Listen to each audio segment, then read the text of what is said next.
I'm a school counsellor in a secondary school, an all-boys school. It's a challenge, but it can also be very satisfying. I just want you to imagine this scene where this incident happened. It's a corridor of many rooms, and just in front of the corridor, there is a grass patch where there are wooden tables for students and teachers to sit. I am in one of the rooms, that's my counselling room. And next door is another counselling room where my colleague is. So there are 2 counsellors in this particular school. For confidentiality, I will change the names of my characters. This other counsellor is Mr. Lim. One afternoon in 2019, early 2019, sometime in May, he was seeing a student, and the student's name is Mark. We were all very excited when we heard that Mark is in school, because Mark had not been in school for many months since the year before.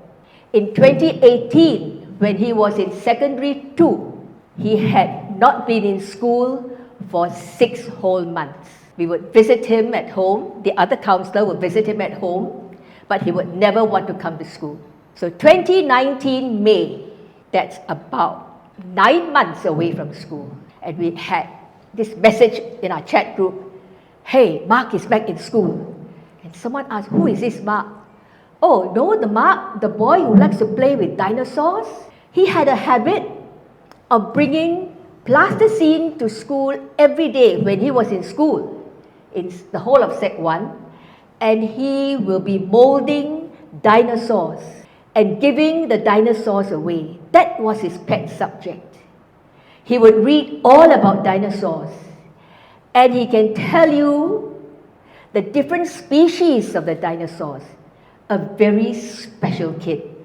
Now, on this particular day, I could hear him talking very loudly, and the counsellor trying to calm him down. What am I doing here?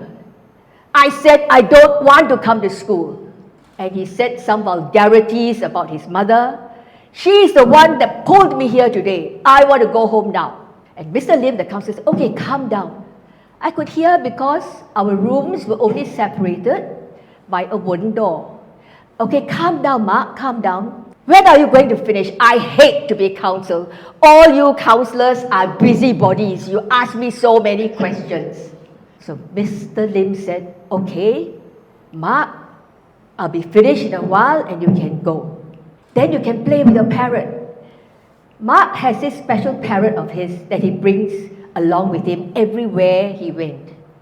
And he had this parrot with him since he was in secondary 2. So when he had completed his counselling, and I heard Mr. Lim say, okay, Mark, goodbye, we will see you back in school tomorrow. And Mark shouted, no way, I'm not coming back.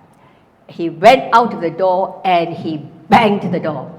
I was in my room and I didn't have anybody with me, so I quickly opened my door, and as he passed, hi, Mark. And he just looked at me without even a smile on his face. Hello, Miss Helen. Everybody calls me Miss Helen in school. What do you want? Oh, I'm so glad to see you. And imagine me. I was standing at the edge of my door on the inside, and he was there, just standing outside the door, very close to me. And he was looking at me, so tall and big, and I was looking up at him. Well, Mark, I'm so glad you're back in school. I'm not glad. Are you coming back for exam? It's 2 weeks' time, you know. I can even take my exam now, you will tell me to do so. You will not be prepared for your exam. How will you be prepared? You have not been in school for the last few months since January, and it's already May. I have been having my private tuition, and I don't even need tutors. I can study on my own.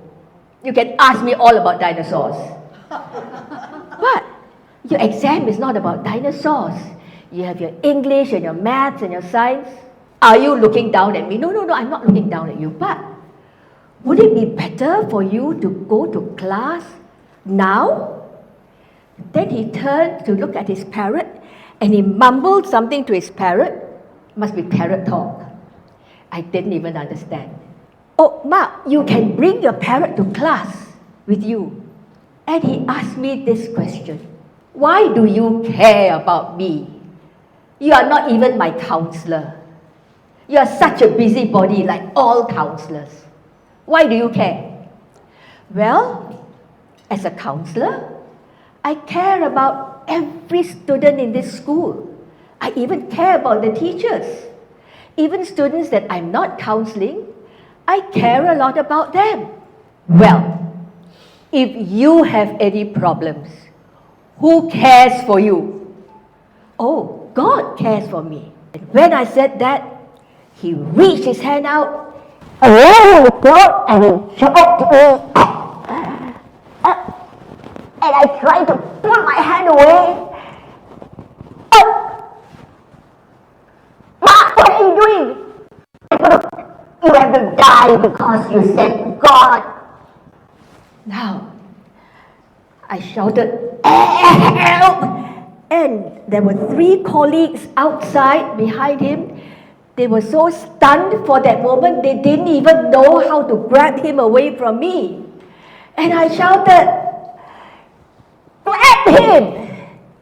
And pulled him away. And his mother was sitting at the wooden bench just outside. And the mother didn't even do anything.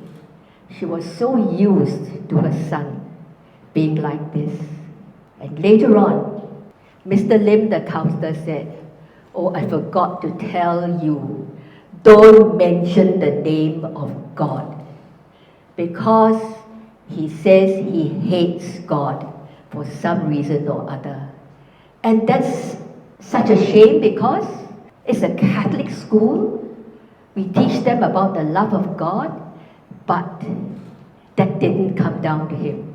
And from that incident, I have learned a lesson to walk my talk. Because I tell teachers, when you have to engage with a student who has discipline problems, make sure you are 1 handshake distance away. So you are not at close range like this, where he can just come and choke you or hit you. So you have to be away.